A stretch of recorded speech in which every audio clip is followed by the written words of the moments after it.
eccoci qua con il mister del Prato. Buonasera. Buonasera. Allora, partita poco da dire, però insomma il risultato parla da solo, però la squadra mi pare che qualcosina si è visto a sprazzi. Sì, quello ci è mancato quest'anno, non abbiamo mai dato continuità oltre che ai risultati proprio all'interno stesso della partita, insomma anche stasera si è visto, ci sono stati momenti in cui la squadra ha giocato bene, ha difeso bene e altri in cui siamo totalmente disuniti.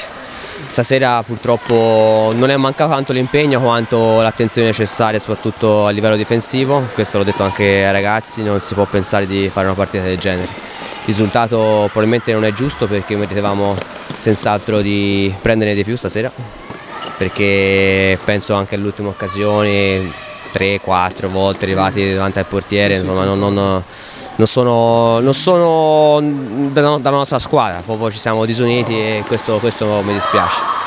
Ora noi pensiamo all'ultima partita che abbiamo contro il Salerno in casa, dobbiamo resettare questa settimana di allenamenti e cercheremo di dare il massimo per il pubblico come stasera ci ha seguito e per tutti i dirigenti che sempre ci danno una mano.